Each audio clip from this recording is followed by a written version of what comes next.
Hello बच्चों, आप सबका स्वागत है। आज हम एक कहानी का सारांश पढ़ेंगे। कहानी का नाम है मानवीय करुणा की दिव्य चमक।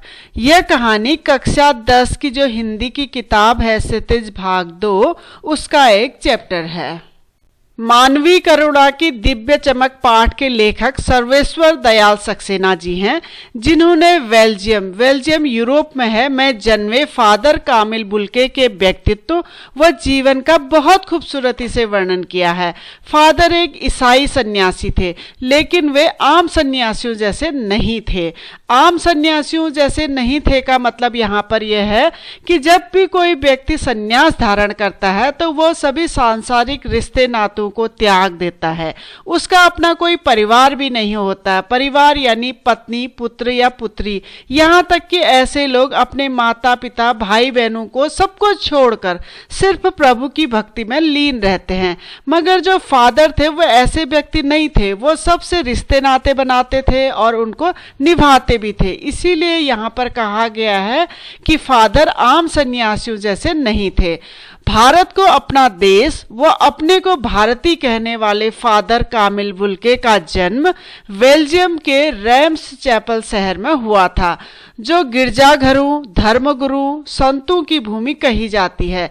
लेकिन उन्होंने अपनी कर्मभूमि भारत को बनाया।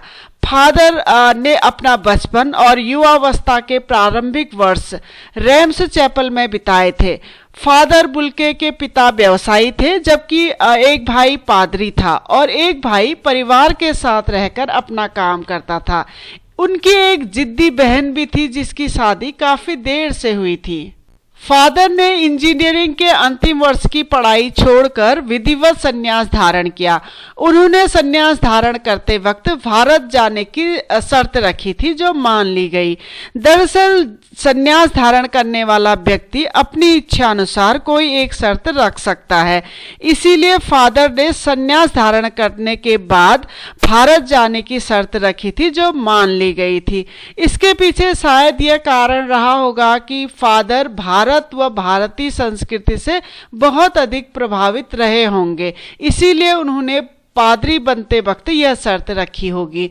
फादर बुल्के संन्यास धारण करने के बाद भारत आ गए, फिर यहीं के होके रह गए। वह भारत को ही अपना देश मानते थे। फादर अपनी माँ को बहुत प्यार करते थे। वे अक्सर उनको याद करते थे।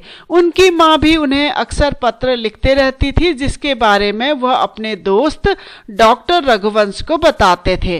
भारत में आकर उन्होंने जीसेट संघ में 2 साल तक पादरियों के बीच रहकर धर्माचार की पढ़ाई की थी और फिर 9-10 वर्ष तक दार्जिलिंग में रहकर उन्होंने पढ़ाई की। उसके बाद उन्होंने कोलकाता से बीए किया और इलाहाबाद से हिंदी में एमए की डिग्री हासिल की। इसके साथ ही उन्होंने प्रयाग विश्वविद्यालय के हिंदी विभाग से सन 1950 में राम कथा, उत्पत्ति और विकास इस विषय पर शोध किया, यानी पीएचडी की। फादर ने मातरलिंग के प्रसिद्ध नाटक ब्लू बर्ड का हिंदी में नील पंछी के नाम से अनुवाद भी किया। उसके बाद उन्होंने सेंट जेवियर्स कॉलेज रांची में हिंदी और संस्कृत विभाग के विभागाध्यक्ष के रूप में भी कार्य किया। यही उन्होंने अपना प्रसिद्ध अंग्रेजी हिंदी शब्दकोश यानी डिक्शनरी भी तैयार की और बाइबल का हिंदी में अनुवाद भी किया। उनका हिंदी के प्रति अथाह प्रेम इसी बात से झलकता है। जहरवाद बीमारी के कारण फादर का जो निधन था वो 73 वर्ष की उम्र में हो गया था। फादर बुल्के भारत में लगभग 47 वर्षों तक रहे। इस बीच वे सिर्फ 3 या 4 बार ही अपनी मातृभूमि बेल्जियम गए। सन्यासी धर्म के विपरीत फादर का लेखक से बहुत आत्मीय संबंध था, जो पूरे जीवन पर्यंत रहा। फादर लेखक के पारिवारिक सदस्य के जैसे ही थे। लेखक का परिचय फादर से इलाहाबाद में हुआ था। इसके बाद लेखक ने फादर के व्यक्तित्व पर प्रकाश डाला है। लेखक के अनुसार फादर वात्सल्य और प्यार की साक्षात मूर्ति थे। वे हमेशा लोगों को अपने आशीर्वाद से भर देते थे। उनके दिल में हर किसी के लिए प्रेम, अपनापन, दया भाव था। वह लोगों के दुख में शामिल होते और उन्हें अपने मधुर वचनों से सांत्वना देते थे। जिससे वह एक बार रिश्ता बना लेते थे, उसे जीवन पर्यंत निभाते भी थे। फादर की दिली तमन्ना हिंदी को राष्ट्रभाषा के रूप में देखने की थी। वह अक्सर हिंदी भाषियों का हिंदी के प्रति उपेक्षा देखकर दुखी हो जाते थे। फादर की मृत्यु दिल्ली में जहरबाद से पीड़ित होकर हुई। लेखक उस वक्त दिल्ली में ही रहते थे, लेकिन उनको फादर की बीमारी का पता समय से न चल सका, जिस कारण वह मृत्यु से पहले फादर के दर्शन नहीं कर सके। इस बात का लेखक को बहुत गहरा अफसोस था। 18 अगस्त 1982 की सुबह 10 बजे कश्मीरी गेट के निकलसन कब्रगाह में उनका ताबूत एक छोटी सी नीली गाड़ी में कुछ पादरियों रघुवंश जी के बेटे राजेश्वर सिंह के द्वारा उतारा गया।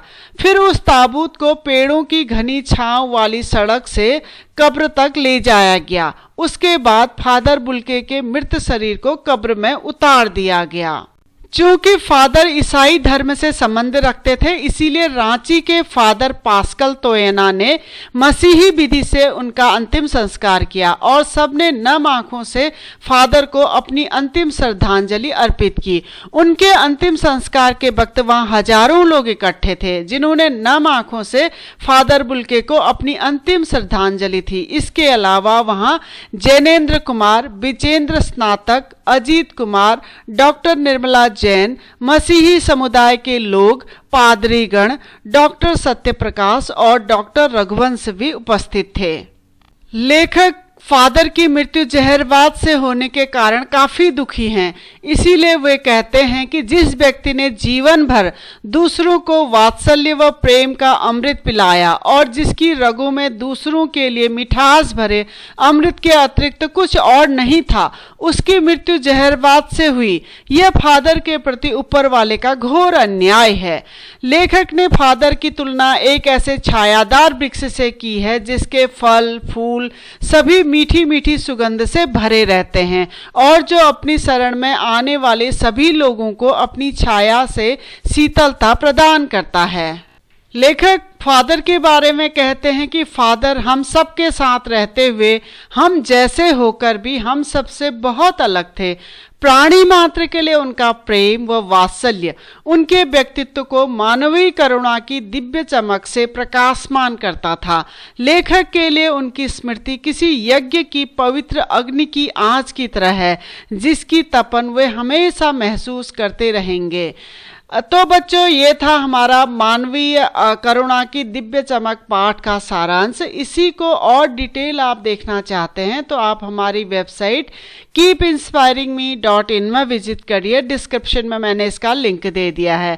अगर आपको वीडियो इन्फॉर्मेटिव लगे तो प्लीज़ चैनल को लाइक करें, सब्सक्राइब करें और आने वाली वीडियो की इन्फॉर्मेशन के लिए बेल आइकन को दबा दीजिए। धन्यवाद।